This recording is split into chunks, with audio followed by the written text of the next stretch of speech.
It should say something. Hello and welcome to Wisconsin Network for Peace and Justice's monthly Zoom call, Weaving the Web. I am Christine and I'm a board member of Wisconsin Network for Peace and Justice and will be hosting today's subject. And we also, the topic is peace to peace today. And our guest is Phil Anderson, and he is a member of the Northern Chapter 80 Veterans for Peace, as well as several other activisms in the community. And with that, we have a few questions that we'd like to have discussion today, but also Phil's going to we'll keep it casual and he can discuss it as he wants. But we'd like to hear about militarism, of course, and being engaged in anti-war and peace activism in our communities. And without further ado, Phil, would you like to introduce yourself? Sure. Yeah. Well, my name is Philip Anderson. I'm a retired civil servant with the state of Wisconsin. Um, I'm also a retired military reservist, having done 20 years in active duty Army, Wisconsin Army National Guard, and finishing up with the Naval Reserve out of Madison. So I'm receiving benefits, and thank you, taxpayers, because it's 100% pure socialism, and it's beneficial to me in my retirement. But unfortunately, it's part of the military-industrial complex that I actively work against. So uh, anyway, um, recently, a colleague of mine, Tom Morgan, who lives in Duluth, and I developed a program uh, on militarism in our society. And we think this is really essential to discussions of peace and also discussions of other things like our national budget priorities, because we have, for our entire history, been driven by militaristic thinking. And uh, and so it's important to, I think, analyze this because generally speaking, citizens do not think about this. They've never been instructed on it. They've never thought about it. It's never been challenged or rarely gets challenged in the mainstream media. And so it's problematic because it guides a lot of what our nation does. And it's kind of timely because the recent bombing in Iran is a prime example of this militaristic thinking that gets us into quagmires like Vietnam, Iraq several times, Afghanistan, and all the other numerous wars that we've been engaged in. So uh, that's where we're coming from. We're in the process. We like to think of these presentations as being conversations more than lectures or presentations, and we have taken this out several times now into the Duluth Superior community, um, and we've got a couple lined up for in the fall. We're going to try to get into um, the universities in the area and in front of student groups as much as we can this fall once they get back into school. Um, but in the chat are several documents, three in fact, that we've developed for this purpose. One of them is entitled "Militarism in America: Talking Points," and it kind of summarizes and lays out our position on what is militarism, why is it a problem, what's the evidence of it, etc. The other one is called "Thoughts on Militarism," and it's a two-sided, one-page, in color um, collection of quotes from various and sundry people, some famous, some not so famous. I even quote the Google, what do you call it? in artificial intelligence. They came up with a very fine definition of militarism. So even the machine seems to know better than most of our national leadership. And the other document that's up there is a bifold handout that if you wanted to use it in any of your activities, in fact, you can use any of these documents in any of your activities, steal them, take them, modify them, put your logos on them, whatever you want to do with them. They're out there for people to use in whatever way is useful to you. So to begin with, I'll just give you kind of a real quick introduction, and then we can get into more conversation. You may have wondered, I know I've wondered, why our country is so frequently fighting a war, killing someone somewhere on the other side of the world. Why we are so frequently supporting other people like Israel in killing people somewhere on the other side of the world, and why we're so frequently involved in supplying the weapons of war that people are using. We can't afford, as a nation, at least we're told this by our political leadership, we can't afford the things that other modern nations provide for their citizens: healthcare, childcare, portable education, retirement. I mean, you know the laundry list, right? We are a backward nation in terms of the public goods that our country provides to our citizens. But there's never a shortage of money when it comes to war. Never a shortage of money. In fact, we whip out the credit card, the proverbial credit card, and the spending is endless. And we see that in many ways. Well, we in Veterans for Peace believe that we have this problem because we are dominated by militarism and militaristic thinking, and it is just that. So I'm going to read from the Militarism in America talking points our definition of what militarism is. Militarism is the belief that war, preparation for war, and the state use of military force is normal and necessary, or is justified in protecting our national interests, especially economic and foreign policy or foreign trade interests. And these beliefs result in an excessive emphasis on the military in our national affairs. Militarism is characterized by an excessive spending on military preparation, aggressive foreign relations involving military threats, and a propensity to use military force to resolve international conflicts. The glorification of war and military service and the subordination of all other domestic needs to the military establishment is a characteristic of our militaristic thinking. And as we see on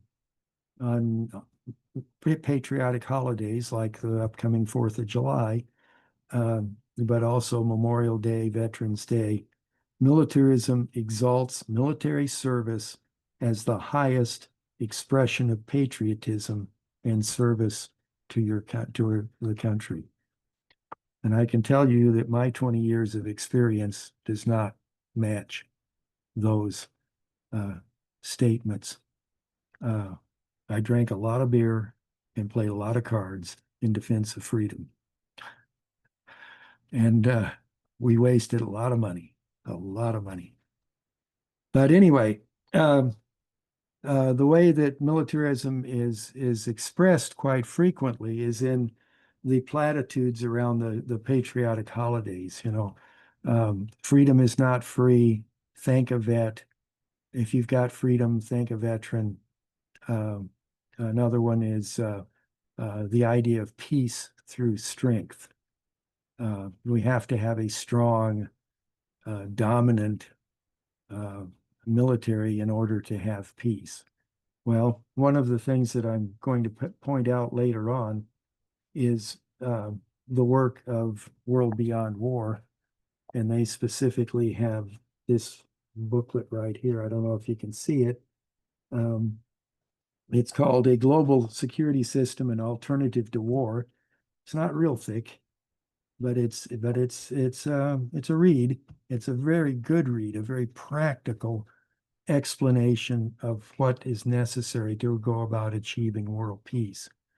And they explode the idea that we need to have peace through strength. Their position is that peace is achieved not through military preparation, but by achieving a reduction in tensions and in threats to other countries, so that we can have cooperation, diplomacy, international agreements, the rule of international law, all of those kinds of things that actually produce peace. The World Beyond War makes the very, I think, cogent argument that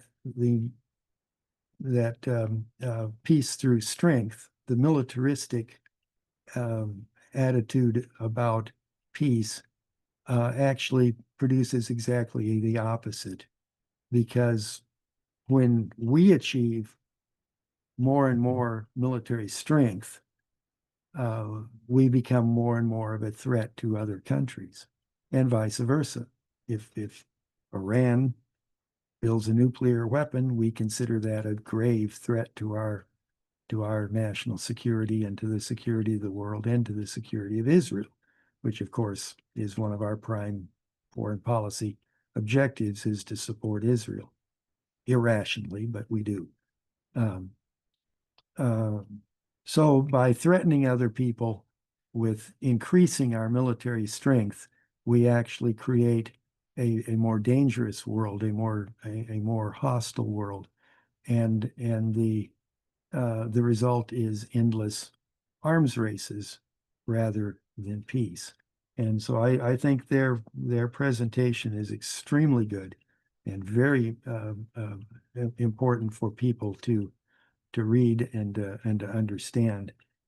There is a link in the chat to the World Beyond War site where you can access this book. You can order it from them. You can order it from Amazon. I prefer to order it directly from World Beyond War, not Amazon. But there's also a free summary, PDF summary, that you can download and view on your computer or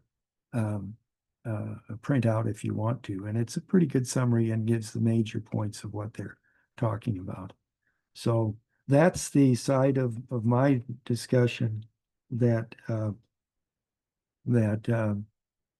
relates to the alternatives to our militarism.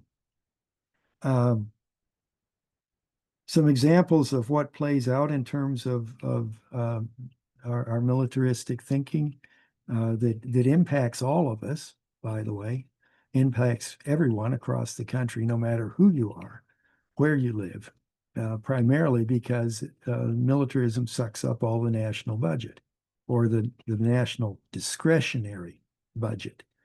And if sometime you want to get into federal budgets, that's another topic that I can do presentations on if you want to. So we undoubtedly have the most powerful, best equipped, most technologically advanced, and most expensive military in the world. We're not necessarily the most numerous, but we are the most expensive. And we are globe spanning.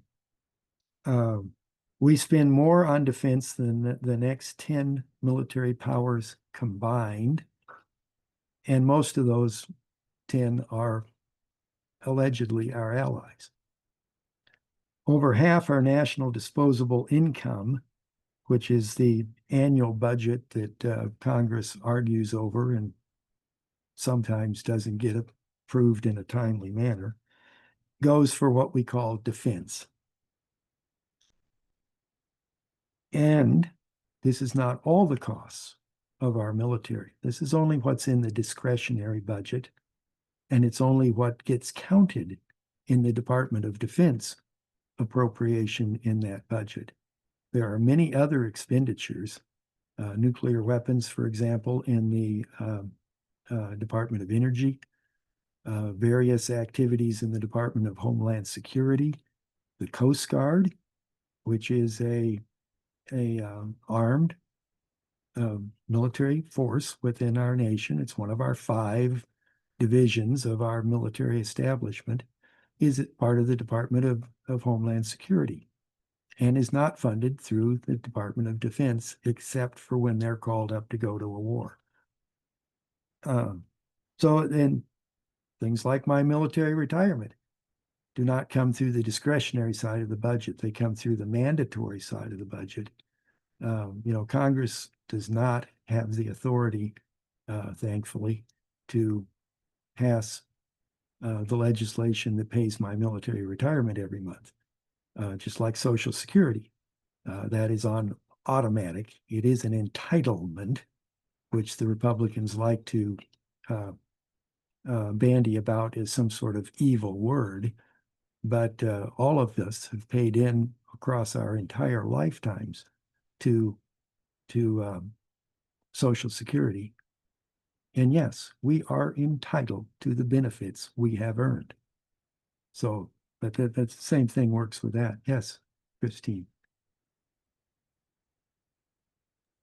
Oh, thank you, Phil. I appreciate everything that you've been saying and talking about.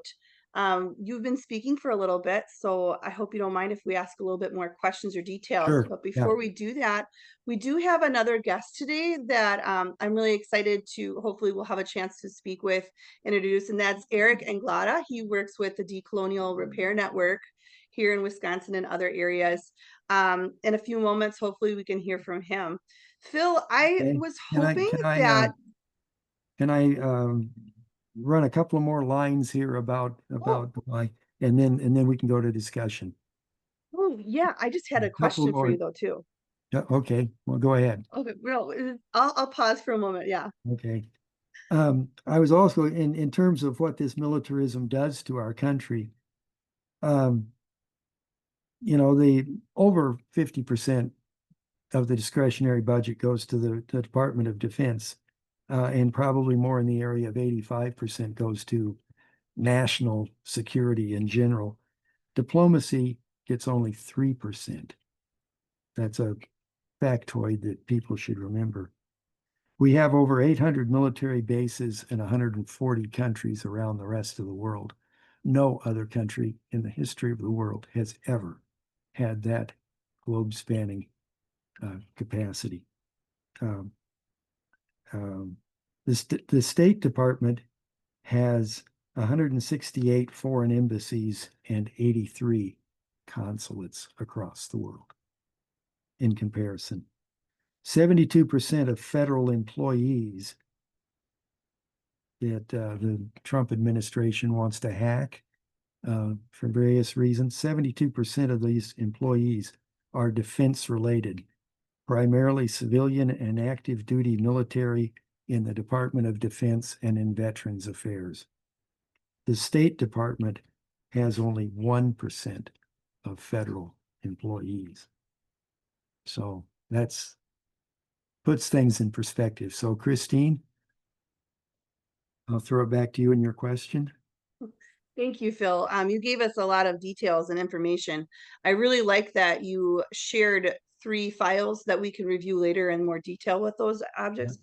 Something that I wanted to bring in and tie into connection for is that with Wisconsin Network for Peace and Justice, there is quite a bit of work more in the Madison and Milwaukee area with World Beyond Wars.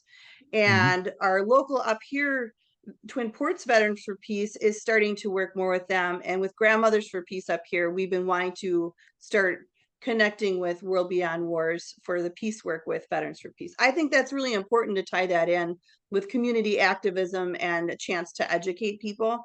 So maybe later on in a little bit, we can discuss that a little bit more detail of what you've experienced with World Beyond Wars and how you'd like to bring that into the Twin Ports for peace work up here. Unless someone has a specific question for Phil right now, I would like to pause and hold that conversation and introduce someone I'm really excited to have here today, and that would be Eric Anglada, if that's okay with you, Phil. No, that's fine. Okay, we'll carry a conversation a little bit more detail in a little bit. Eric, if you'd like to introduce yourself and share what ways to make peace that you're doing in your community. Hello, everyone. Thanks for the invite, Christine.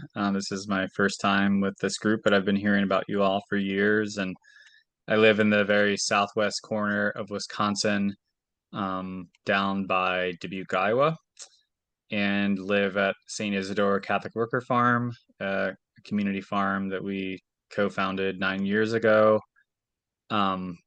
Gotten connected to Christine through the Decolonial Repair Network, which is a group that's meeting right now online monthly, building up a network of people who are interested in being better allies to Indigenous communities, to continue to learn kind of the foundations of white supremacy in this country, and also paying into a fund that I helped co-create as well, called the Honor Native Land Fund, that gives non-Native people across the Midwest an opportunity to engage in kind of an act of financial reparations, and recognizing the fact that we're on stolen land and wanting to move beyond just sort of land acknowledgements. So yeah, live here on the farm and have been a peace activist for a couple of decades, part of the Catholic worker movement. We're war tax resistors.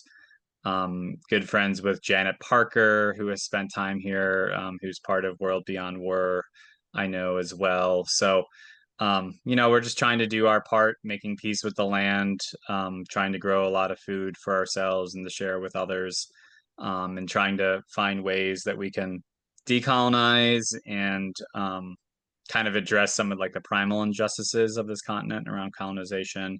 But also, like our meeting tomorrow night, we're connecting the colonialism in Palestine. So kind of seeing the realities of colonialism all over the world and trying to build a network of support and learning around that. So thanks for the invitation to be here, Christine, and good to be with you all. Thanks. And yeah, Phil, it's good to have this foundation around militarism, and it's all connected right there at the beginning of this continent and how it continues to unfold. So thank you.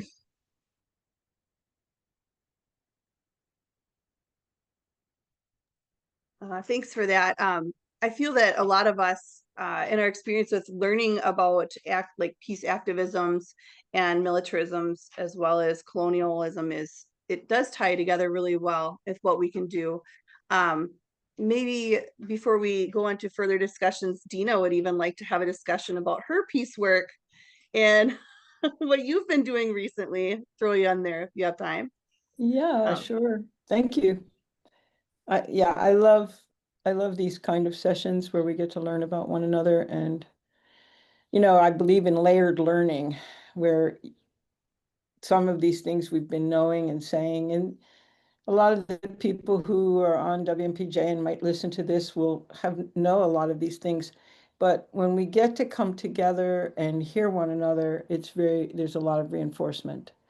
And I too live on a farm, Eric, and I'm going to have to come visit yours, and have been here 23 years with a lot of the same visions. Don't particularly belong to any organization other than WNPJ, don't subscribe to any faith or anything like that. We have Echo Valley Hope, though, is our nonprofit, and it advances sustainability and all initiatives of peace. And the one initiative that we're working on now, I still feel is incredibly important. We've been doing it for a couple of years, tied to the Prem Rawat Foundation, which is an international organization that, okay, obviously you like the program, Christine, which helps people strengthen their own personal ties to peace. And the reason I think that this is so important is that all of the things that we're seeing comes from a lack of peace. It comes from personal peace that is disrupted, and egos get in the way, and the next thing you know, there's, you know, war, and people have a need to belong, so they become part of political parties or religion or military or whatever.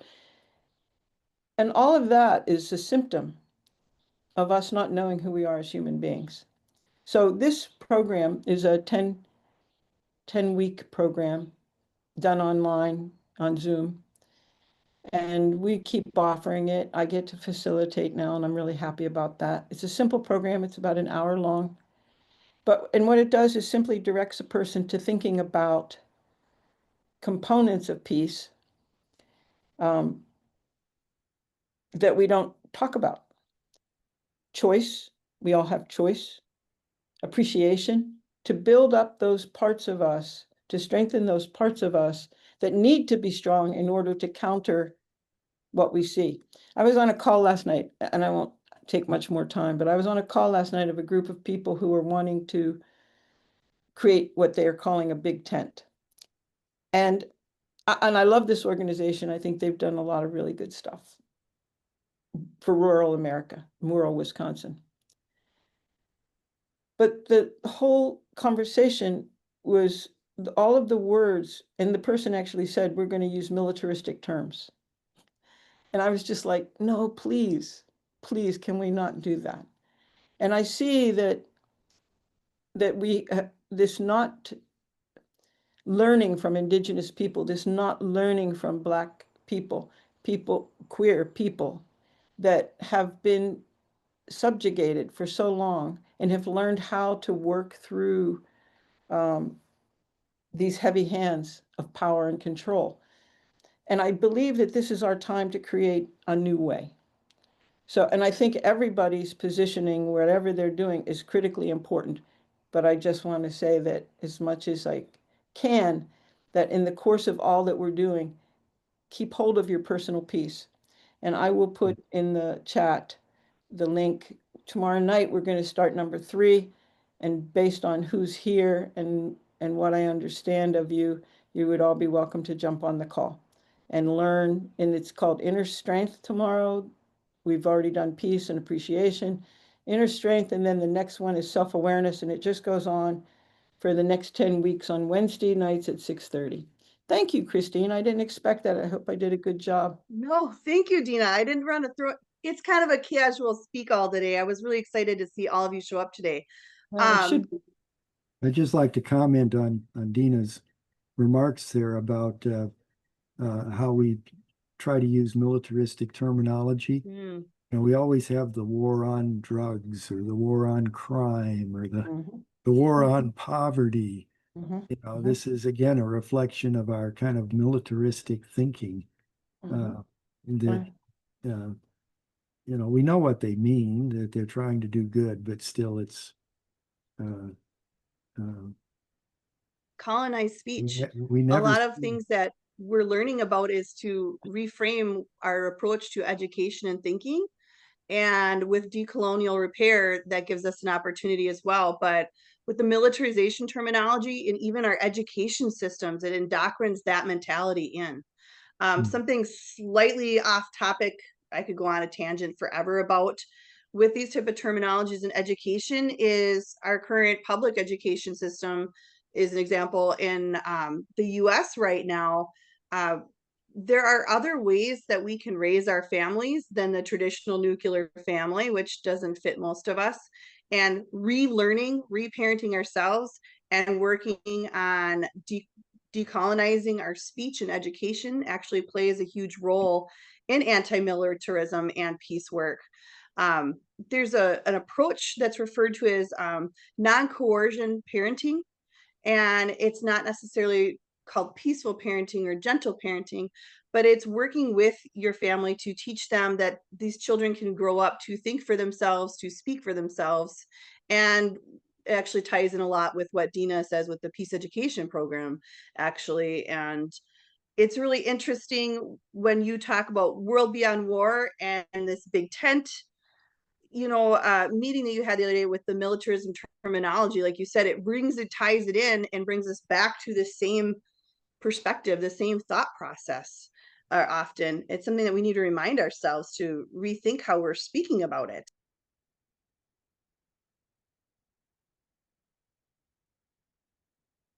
Or maybe that was a bit of a rant, but I think it's important to put the perspective of peace before anti a lot. And that's something that a lot of us have been working on. Phil, I'm going to go throw you under the bridge here a little bit more. With your peace work in the Twin Ports, we often get the opportunity to work with you with Grandmothers for Peace and nuclear weaponry, anti-nuclear.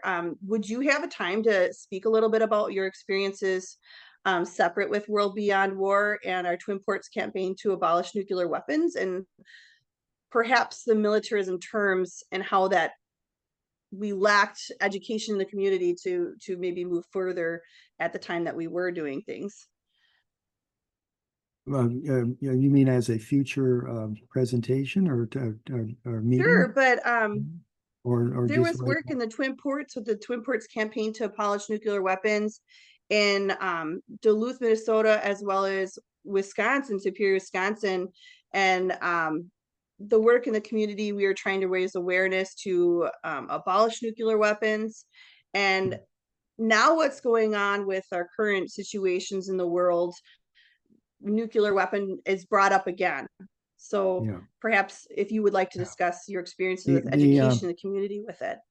The situation that we're facing now, especially with the war in Ukraine, but also with the Israeli genocide going on in Gaza and Palestine, and with the Israeli strikes on Iran, all of these things could very easily escalate into a nuclear exchange of some kind. Israel does have nuclear weapons. Iran apparently does not. But it's very, very possible that in the right situation, Russia or China might come to the defense of Iran if it came to that situation. But again, this is a reflection of our militaristic thinking.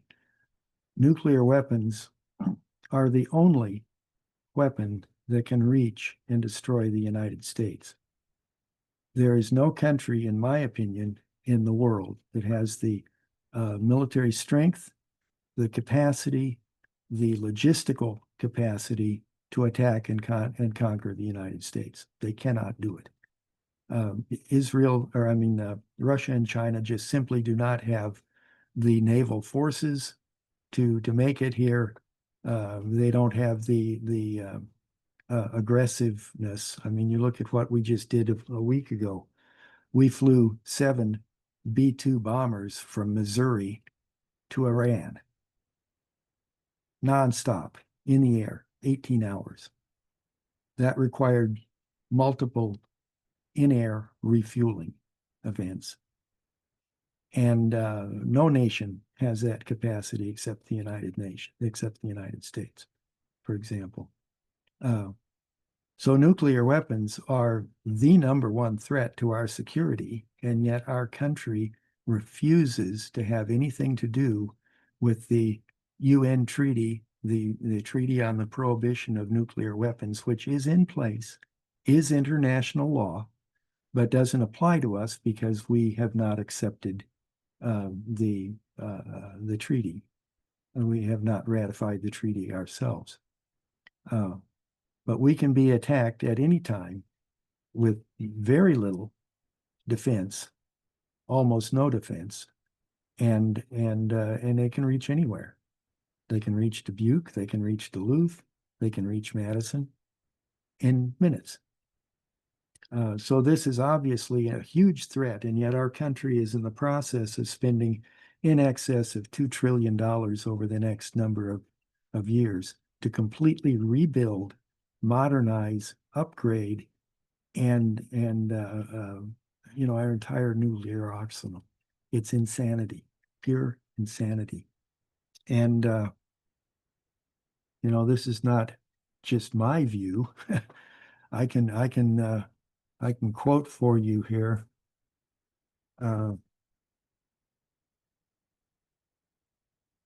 One that's particularly, I gotta find it here. While you're finding that, I think Dina had her hand raised and wanted to add to that, or? What? Go ahead, Phil. If you find it. I guess I just wanted to point out my take on the whole nuclear escalation, and it's definitely to keep people fearful.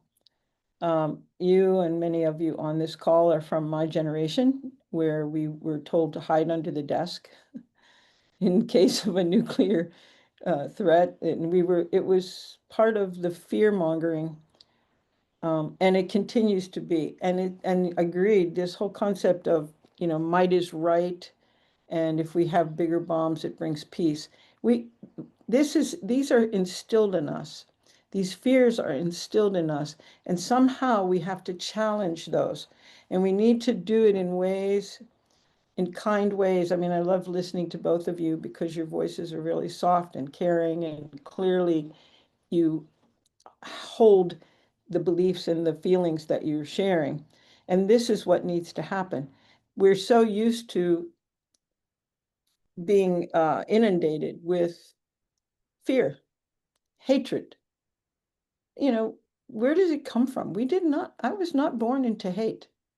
I was not born into hate. And when I saw that hate was going to be directed at me, and when hate did become directed at me, it's not normal. And so I think the voices of peace need to keep coming back to, this is not normal. Let us become the people we're meant to be. So again, I appreciate this. You're muted, Judy. I know. I feel so honored to be in these peaceful presence of Veterans for Peace and Catholic Workers and Echo Valley Peace Group. Well, you too, Vicki, with Safe Skies, and Christine with Grandmas for Peace. I've been working on this for a long time, and I work at WNPJ, and I see the intersectionality with this war thing going on. And to me, I was reminded this week about oil. Zoltan Grossman posted this thing about oil. To move a military like the US has, we strategically must have oil. And until we can figure out how to store our sun and our wind in a battery, we're going to keep having conflict over this oil thing.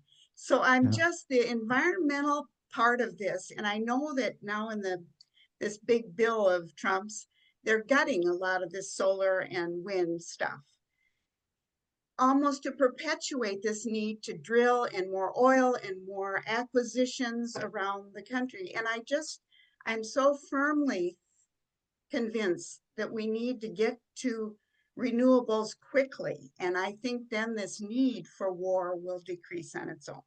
It's just, how much does it take to fly a bomber, Phil? You probably know that. How many gallons of oil? And if our country doesn't have that strategic reserve, we have to go get it from somewhere, and then we bust bunkers and stuff. That's my point. Environment, solar, wind. That ties in a lot probably with what Eric is doing with the farming and food and land back. You know, it's not just the oil environmentalism that way and the pollution. How are we able to feed ourselves? How are we able to feed and sustain our communities if all of that is destroyed? Decolonial repair helps educate a lot of that. And that's why I get so excited about that and find that tying in so much with peace work of all types, of all education and community activism, with agriculture. Dina, the same way, with you have children going out there learning with farming, and that's really important too. Restoration. Phil, did you find your quote that you wanted to share with us?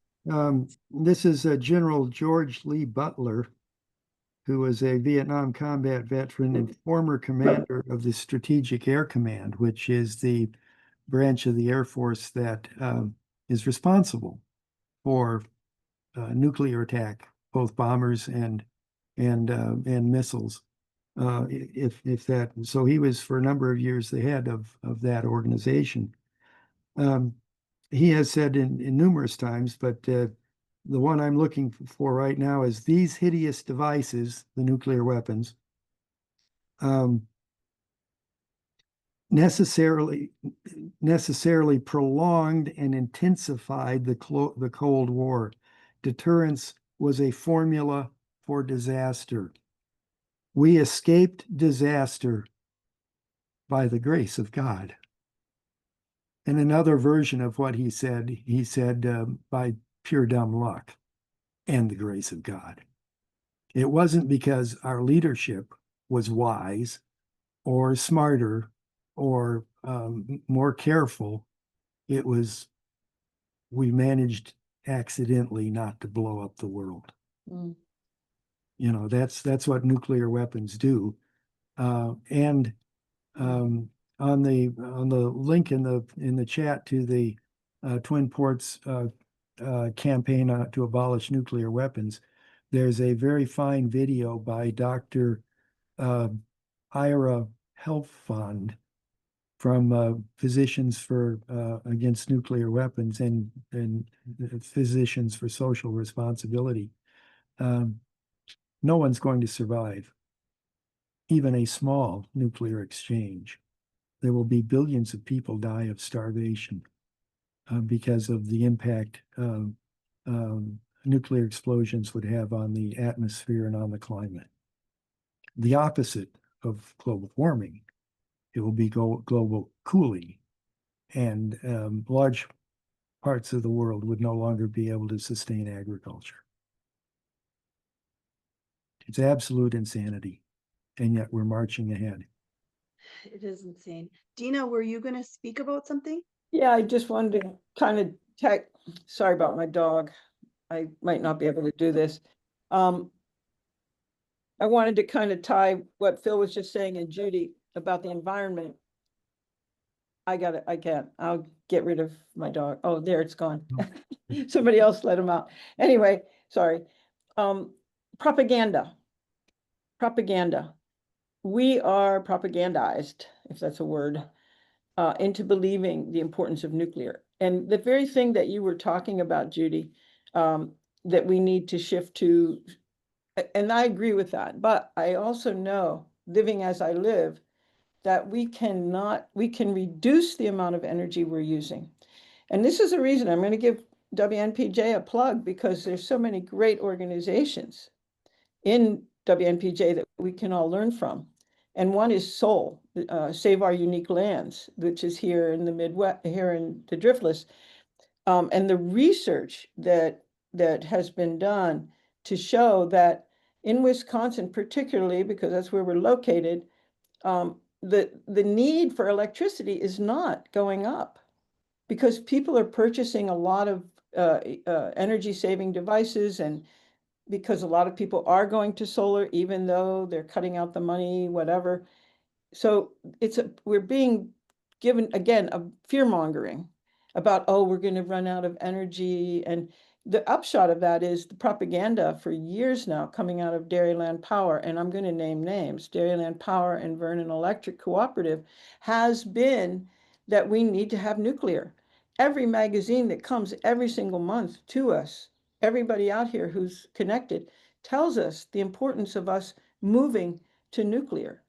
And this is something, this propaganda machine, we cannot just say, oh, our neighbors don't get it and therefore they're not important.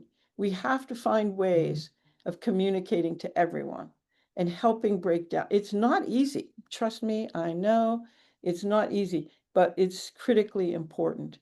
And we can do it in all of these different ways, all these different organizations. And I'm going to give one more plug. WNPJs, we're going to be doing a fall assembly.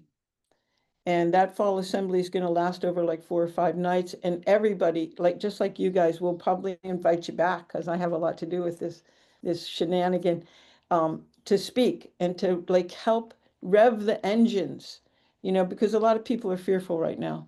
A lot of people, even on the call last night, talked about maybe being afraid of being disappeared because of the things they're saying. This is real. We're up against very real issues here.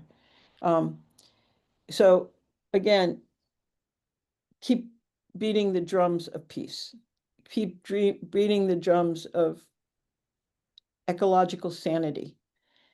And this is why decolonization is so critical, because had the Pilgrims arrived and had they learned how to sustain from Native people, we would be living in a very different world.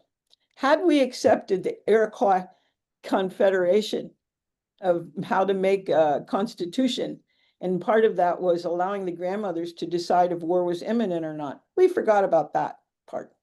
We forgot about all that. So really, we're talking about challenging capitalism. We're talking about challenging the Papa thing. You know what I'm trying to say. Patriarchy. Yes, oh yes, that word. See, I've taken myself so far away from it that I don't even remember the name, but we have to help other people do the same. Sorry. You guys are exciting. No, thank you for saying that. Let's nourish and water those roots. Let's grow. That's exactly what you're saying. Plant those seeds, Dina. Gotcha. And Eric, put you on the spot again. I feel like our subjects are really tying into what work that you all do at your farm and with the Decolonial Repair Network. Do you have anything to say with militarism and imperialism? And actually, tomorrow night's meeting, this ties in well with colonization and the impact with Palestine, even, and nuclear. Would you like to speak on that a little bit? Yeah, I'm not going to be leading the discussion around colonialism in Palestine. I know a little bit, but I'm anxious to continue learning.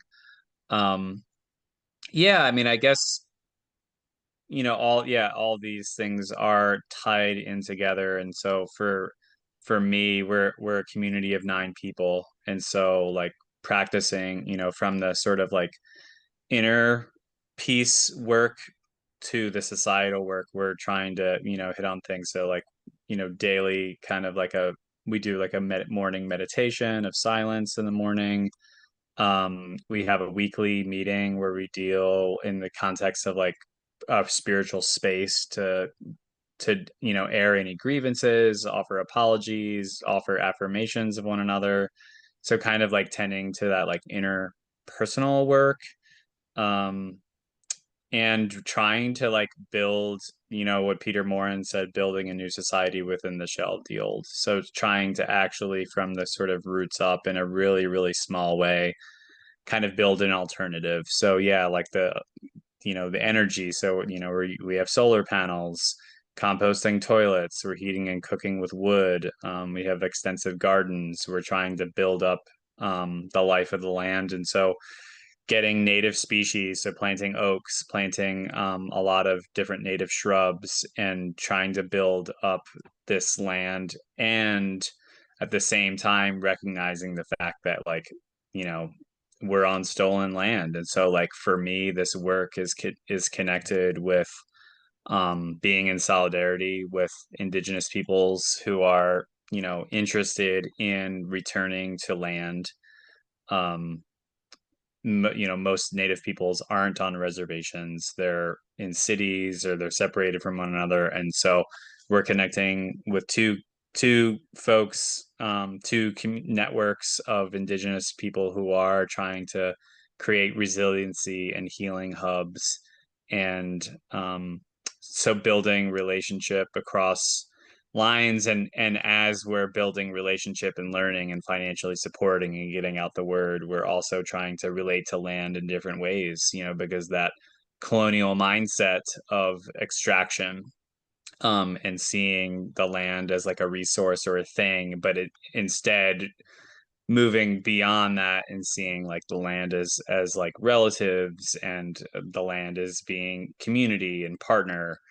And so I just feel like what we need to continue doing is building up the network. So that's why I appreciate the, opportunity to meet you all, is just like supporting one another and practicing hope, and trying to do that on a, day-to-day way that, we're not overwhelmed by like the dark and troubling times that we're in. So also, yeah, and like trying to build even like a national network. I work with Land Justice Futures is another group that I work with part-time, who works with women religious across the country. So Catholic sisters who are thinking about the future of their lands and resources and property. So like, as so many white people in different farming arenas like are aging out, like who are people that we can connect with as we see like the legacy of racial injustice on this land. So, just meeting incredible people. So last week I was in Indiana, and we were able to connect with the Black Oak Center in Eastern Illinois. Fascinating community of Black farmers that has been in Pembroke Township, Illinois, where people, Black folks from the South, found refuge there. It's an underground railroad stop, and they also is a refuge for the Potawatomi during the Trail of Death. So connecting with people, and they're like, it's all about relationship. We're so glad that you connected. And like, our vision is like 100-year vision of having like 3,000 acres of Black owned land and resuscitating like our food networks. Because yeah, as you said, Christine, like, the food, the industrial food, just all these things are interrelated. And so just in this work, that these various arenas that I work in, I'm just like so excited and hopeful about different things that are emerging, and that there's like this desire to find potential partnerships and connect. But it really begins, and for me, like in this like day to day, like living with the land in this intentional way, and living with a community of people. We're a community of 9 right now, and um just finding ways to like build one another up and find the joy, as Wendell Berry said, expect the end of the world and laugh. So like, trying to like hold both these things at the same time, like the immense like lament and tragedy that we're living in, and at the same time that there's like so much good and joy happening as well. So um glad to continue to connect. Anyone is welcome to connect with the Honor Native Land Fund, the Decolonial Repair Network. Just want to continue, and also would love to have you come visit, Dina. I'm always happy to lead a farm tour and show folks how we're trying to, just in very small basic ways, just trying to kind of create like a counter to what's happening in society. So thanks a lot. Glad to be here, and good to connect with you all. Thank you, Eric, so much. I think we're winding up our time here. throw in a quick Oh, no, Phil, go ahead.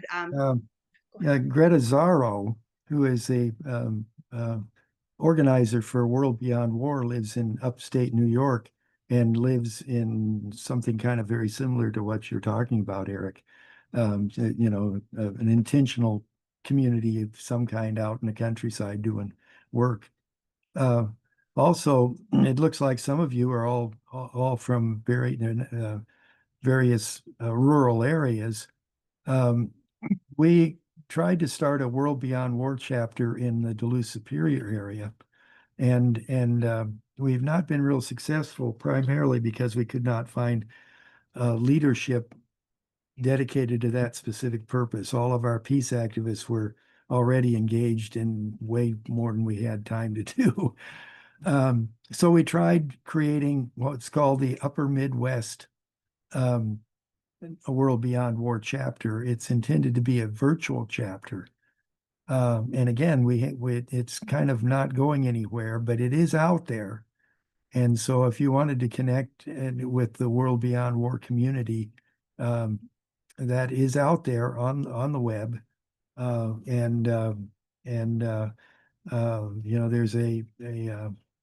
an email list that's out there, and if we had some people that could kind of take the horns and get it rolling, that could perhaps be a tool for connecting, like Eric was talking about. Phil, we've been instigating this past week. Grandmothers for Peace signed up for World Beyond War's Peace Wave. So we'll Yes. be doing that July 12th at Wisconsin Point. We're still working out details, but we did invite local Veterans for Peace as well. And that's a worldwide filming of that. We can probably share information of that. But It's a 24-hour, it's a yeah. 24-hour Zoom presentation that goes across the globe and has people talk about what they're doing in their local area in terms of peace. It's kind of nice. I watched parts of it last year when they did it. It was interesting. You know, so you were Zooming with people from Australia or Austria or Britain or I think they had somebody from Iraq or Iran. I can't remember, but anyway, very interesting stuff. Thank you all so much. It looks like we're coming up to an end. Just to recap real quick here, all of us had a pretty wide and connecting experience with how we different ways to peace in our what we can do as individuals as well as community. But Eric, if you have any links or information that you would like to share in the chat box or later on with information that you shared with your organizations, please do by all means, as well as anyone else. Phil, I'm sure that we will be keeping in touch, instigating further with upcoming events locally. But thank you all so much for joining. We'll be ending the recorded session at noon, and I'm not sure if any of you want to continue chatting after that, but if you do, we can, and that wouldn't be recorded. So sometimes that happens. So people want to, not worry about potty mouths or anything. But thank you all so much for joining today. This felt really good. I needed to hear a lot of good, well-rounded connection here today. I think that was really important. Thank you. Good to be with you all. I've got another meeting to discuss it. attend to. Okay. Take care. Okay, Yeah. take Thank care. you so much, Eric. Inviting. I'm See you all next month. my space here. Yeah, thank you so much. I'm going to end the recording right now because, it's not quite one, I guess, but I'm going to be ending that right now and not worrying about it. If I can figure out how to do it. I Stop don't see recording. the button anymore. Oh, there it is.